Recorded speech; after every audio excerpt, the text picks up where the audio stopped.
নমস্কাৰ বন্ধুসকল, আসাম ফাৰ্মিং চেনেললৈ আপোনালোক সকলোকে স্বাগতম জনাই এটা নতুন ভিডিঅ' লৈ আহিছোঁ। বন্ধুসকল,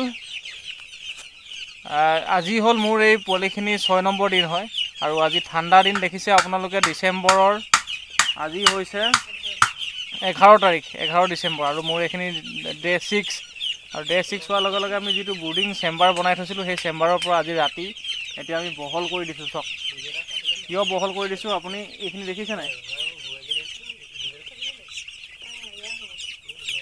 এইখিনি দেখিছেনে? এইবিলাক গোটেই লিটাৰখিনি মানে আঠা আঠা হৈ গৈছে তলৰ। কাৰণ কেলৈ 6 নম্বৰ দিনলৈকে আমি ইয়াত গোলকৈ ৰাখিছিলোঁ আৰু আমি ৰেকিং কৰি আছিলোঁ মানে যোৱাকালিৰ পৰা পৰহিৰ পৰা অলপ অলপ, যদিও মানে ঠেক হৈছিলে জেগাটো ঠেক হোৱাৰ কাৰণে, আৰু সেইকাৰণে অলপ গেছ হৈ গৈছে। আৰু আমি এই ঠাণ্ডা দিন হ'লেও আমি ইহঁতক বাহিৰৰ যিটো আমাৰ যিটো বৰ্ডাৰৰ কাৰণে যিখিনি ছাইডৰ পালখিনি লগাইছিলোঁ সেইখিনি কিন্তু এৰাই দিয়া নাই, বা ওপৰৰখিনিও এৰাই দিয়া নাই। আমি কিন্তু অলপ অলপ স্পেচ ভাগ কৰি দিছোঁ যাতে হাৱাটো মানে পাছ হৈ যায় ইয়াৰ পৰা গেছটো।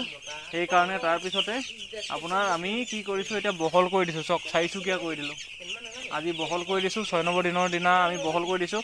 আমি কিয় বহল কৰি দিছোঁ, কাৰণ আমাৰ ইয়াত যদি থৈ দিয়া যায় আৰু দুদিনমান ইয়াত গেছ হৈ কিনি ইহঁতৰ এমনিয়া গেছ হৈ কিনি CRD প্ৰব্লেম লাগি যাব, নহ'লে পায়খানা ডায়েৰিয়া হৈ যাব, কিবা কিবি মুঠতে প্ৰব্লেম হৈ যাব বা সিহঁতে গ্ৰ'থ নহ'ব ভালদৰে।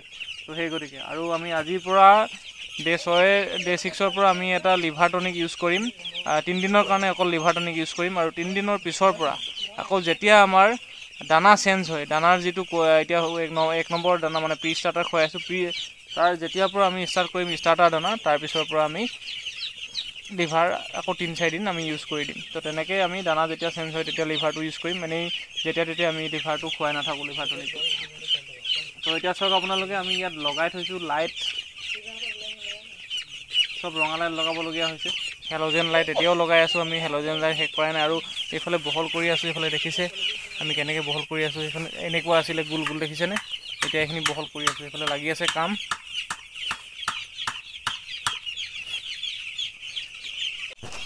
তো আমি সেই তেনেকৈ কৰিবলগীয়া হয়।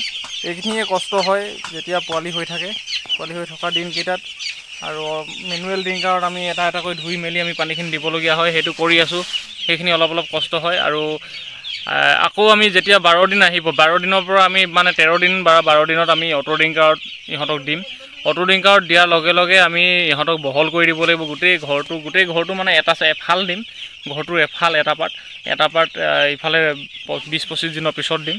তো তেতিয়াহ'লে আমি ইয়াত অটো ড্ৰিংকাৰ দিবলৈ হ'লে আমি গোটেই ঘৰটোত এনেকৈ কৰি এইফালৰ পৰা এইটো ছাইডে দি দিম 12 বা 13 নম্বৰ দিনৰ পৰা। তো তেতিয়ালৈকে এইটো জেগাতে থাকিব। দেখিছে আপোনালোকে, এতিয়াও খুব ধুনীয়াকৈ আছে পোৱালিখিনি। আজিলৈকে এই ডে 6লৈকে মই প্ৰথম অকল ডে 2ৰ পৰা 3 দিনৰ কাৰণে আমি এণ্টিবায়'টিক এটা দিলোঁ, অক্সিমাইচিন বুলি। সেই অক্সিমাইচিন মেডিচিন মানে এণ্টিবায়'টিকটো দিয়াৰ পিছত আমি এটা কেলছিয়াম দিলোঁ। কেলছিয়ামটো আমি দিছিলোঁ ডে 2ৰ পৰা ৰাতিপুৱা দিলোঁ, 3 দিনৰ কাৰণে দিলোঁ কেলছিয়ামটো। এছকেল বুলি কয় নামটো। তাৰপিছত সেইটো দিলোঁ, সেইটো দিয়াৰ পিছত 3 দিনেই দিলোঁ অকল। 3 দিন দিয়াৰ পিছত আমি এতিয়া আৰু মেডিচিন বেলেগ বৰ্তমানলৈকে দিয়া নাই। আজিৰ পৰা আমি 6 নম্বৰ দিনৰ পৰা আমি লিভাৰ টনিক দিম, আৰু লিভাৰ দিম মানে লিভাৰৰ কাৰণে। তো যিহেতু ইহঁতি জন্মৰ পৰাই দানা খাই আহিছে, আৰু যিমানে দানা খাব সিহঁতৰ ডাইজেষ্ট যিটো ছিষ্টেম হয় সেই ছিষ্টেমটো অলপ এফেক্ট কৰিব পাৰে।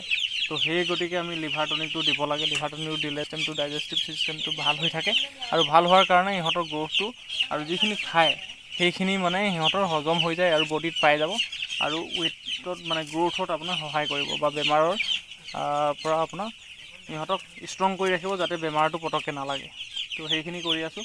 তো বাকী আমি মেডিচিন বেলেগ একো কৰিবলগীয়া হোৱা নাই। অকল আমি 5 নম্বৰ দিনৰ দিনা ইয়াত ফৰ্মেলিন অলপ স্প্ৰে কৰিছিলোঁ গন্ধটো ওলোৱাৰ কাৰণে অলপ, সেইকাৰণে। তো এতিয়া লাহে লাহে আমি সপ্তাহত 2 দিন এনেকৈ ফৰ্মেলিন পিচাই তেনেকৈ মাৰি থাকিব লাগিব। তো বাকীখিনি মই আপোনালোকক দেখাই থাকিম। আজি সেই 6 নম্বৰ দিনৰ দিনা আমি অলপ স্পেচটো দিছোঁ, সেইখিনি আপোনালোকক দেখালোঁ। ঠাণ্ডা দিন হ'লেও আমি অলপ স্পেচ দিবই লাগিব ইহঁতক, স্পেচ লাগে। স্পেচ পালেহে ইহঁতি অলপ ফূৰ্তি কৰি ফুৰিব পাৰিব ইফালৰ পৰা সিফালে, আৰু লগতে ইহঁতৰ মানে যি হয় কনজাষ্টেড নহ'ব বস্তুটো, একচুৱেলি সিহঁতে ফ্ৰীলি থাকিব পাৰিব।